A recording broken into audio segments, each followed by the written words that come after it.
As a leader of a team, it's also your responsibility to elevate the rest of the guys. You have to get them emotionally to want to be better. You have to get them to an emotional space where they wake up every morning driven to be the best version of themselves. And in practice, for me, it was a chance to drive them, to challenge them. And this is where you have to know your teammates. Because if it's late, you just had a back-to-back and you had practice the next day and you show up, and guys don't feel like going through the motions, don't feel like practicing. It's important to know each and every one of them individually, personally, because then you know what nerve to touch. And if practice is more intense and harder than a Game 7 will be, then a Game 7 will be easy. But if it's not, then that's when teams start folding and capitulating. I think the best way to prove your value is to work, is to learn, is to absorb, to be a sponge. But you always want to outwork your potential. As hard as you believe you can work harder than that. And that's what I tried to do when I first came in the league. But basketball is such a direct competition sport. That competitive nature, the work ethic, and curiosity. Because I asked a lot of questions. I would always sit down and just ask questions about certain games that I studied growing up. What actually happened there? What did you feel there? Why? I always dreamed as a kid that it was possible to score 80 or 90 or 100. I always just had a dream. Sometimes you lay down in bed and you visualize things. I'd imagine playing for the Lakers, and I'd imagine what the uniforms look like. I'd imagine where we'd be playing, and the smell of the arena and all sorts of stuff. And I would see myself, getting hot. So you just keep dreaming and dreaming and dreaming, and before I go to sleep, I'm like at 120 points, And so when you grow up, downloading that into your brain over and over and over, and then that summer, I made 1,000 shots a day. 1,000. And they weren't just shots, it were shots that you saw in that game. There were specific shots. It was coming out of the corner, going to the pinch post, footwork in the post, coming off the screen. It was very specific. So when you download that into your system and you go out in the court and you're just executing things that you've done thousands of times before, and you have that dream, then that becomes possible. Rudy was one of my favorite films growing up. After watching that film, I come to understand if I could work that hard every day, being blessed with the physical tools that I have, what would my career be? And I made a promise to myself from that day that I was going to work that hard every single day so that when I do retire, I have no regrets. And that was the most important thing for me, is to leave no stone unturned, get better every single day. And if I lived that way, then over time, I'd have something that was beautiful.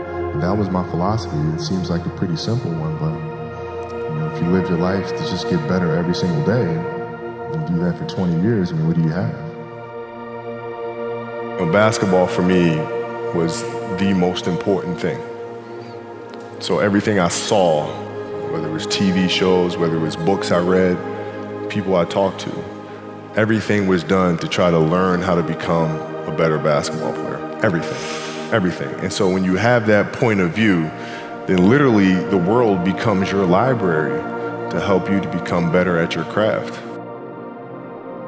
At 13 years old, I played the longer game because my game wasn't about being better than you at 13. It was to be better than you when the chips are really on the line. So when we played at 13, I would size you up and see what your strengths and weaknesses are. How do you approach the game? Are you silly about it? Are you goofy about it? Are you good at it just because you're bigger and stronger than everybody else? Right? Or is there actually thought and skill that you put into it?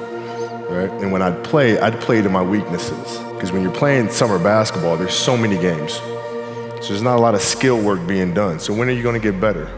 Right? When you're playing in competition situations, you're only playing to your strengths. Why? Because you want to win.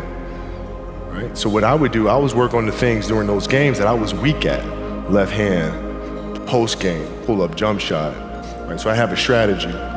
And so then fast forward to when I'm 17 and my game is completely well-rounded, and that player at 13 that I saw at 13 is still doing the same shit at 17, now you got a problem. I see a lot of players take vacations with other players that are close friends. It's just to take vacations or just hang out, just to hang out. I never did that. Why not though? Why didn't you do that? Well, because when I retire, I didn't want to have to say, I wish I would have done more. I don't want that. What were some of the factors you looked at on how to improve your game season after season? The game itself it's a complicated answer. So there are very tactical things in terms of footwork and geometry of the court. So you're looking at the court and looking at the 45-degree angles that the court is shaped in and how it needs to operate. That's one component to it. So looking at spots on the floor where you can increase your efficiency, right? You can be on the wing, but there's a certain spot on the wing that improves your angle to drive to the basket, right? So that sort of stuff. Footwork of the opposition, looking at the emotion of the opposition, their tendencies, their weaknesses, and all that stuff. Understanding the momentum of the game, how to create momentum shifts, where momentum shifts come from, all this sort of stuff. And then studying outside of that, right? Looking at different industries, looking at conductors, looking at writers, looking at actors and how they get into character, and then how do they keep themselves in that mental space. So looking at different industries, looking at nature itself, and learning from that and how you can incorporate that into the game. Man, it's a lot of studying. What is the conversation like with your wife and kids to say, listen, this is what I'm doing? How did that conversation go? Well, with the kids, it's different. So like the communication with our children is that Pops is working hard. This is the level of attention to detail you need to have in everything you do. So it's setting the example. Same thing with my wife. My wife's a stay-at-home wife. It's the hardest job, man. Right? So she works really hard at that. I mean, it's, and so her attention to detail with that as well are examples for our children. And then for my wife, it's, she's as competitive as I am. So she's like, listen, man, if you're gonna be out here training 8 hours a day, if you're gonna spend 9 months out of the year away from your family, you better win the championship. But it's a balancing act, and that's the thing that's important, is understanding that we have to have so much energy. Because for like Natalia and Gianna when they were babies, especially Natalia because they're doing prime years, and I go to practice and I'd train and I'd play the game and I'd come home and I'd be sore and I'd be tired. And she wants to go swimming, she wants me to take her to the park, she wants to just jump on my back or whatever the case may be. You can't say, I'm too tired, I'm going to lay down. That's not fair. She doesn't know what the hell's going on, right? And if this was a game, you'd suck it up and play. I play games with the flu. I play games with 102-degree fever, man. You can't do that. That is so powerful. Right? You gotta be on, man. Like sometimes I'd fly back. Like I'd play a game, to not miss my daughter's birthday, I'd fly back, be there for her birthday, and then fly back with the team, just to make sure I don't miss anything.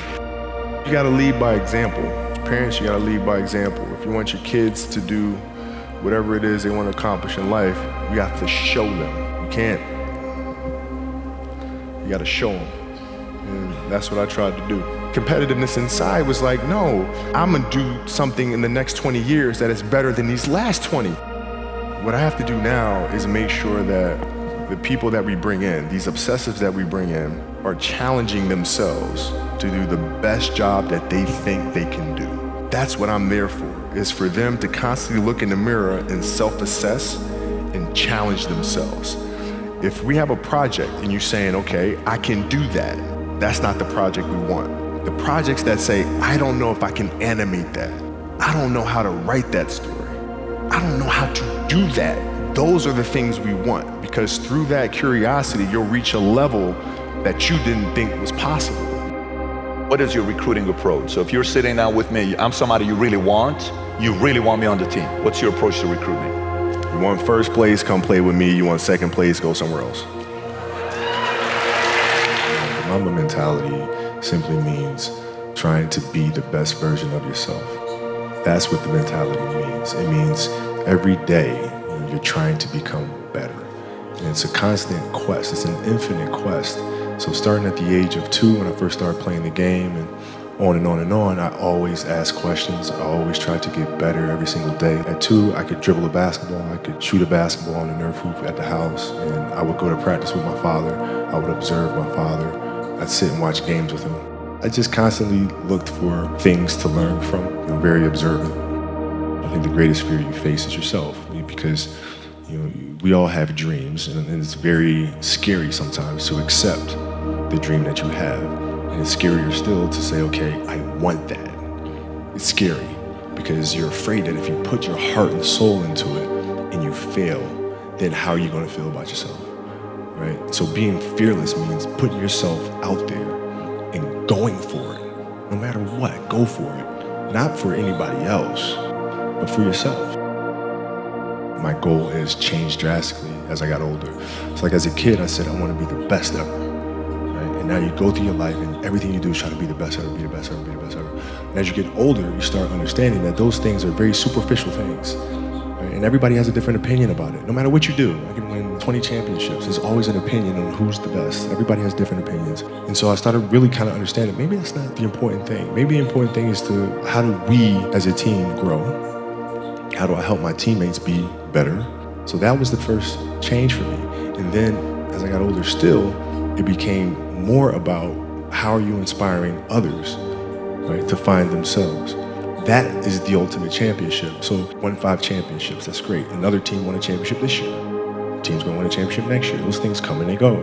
But what stays is, how do you use your passion and use that to inspire somebody else to create their passion?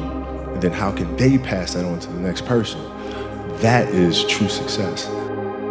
Dreams, they should be pure. And I think a lot of times when we're born into this world, we actually wind up going backwards. And it seems like the more we mature, the more responsible our dreams become. And the more governors we put on ourselves and our ability to dream. So it's not a matter of pushing beyond your limitations or expectations. It's really a matter of protecting your dreams, protecting your imagination. That's really the key. And when you do that, then the world just seems limitless.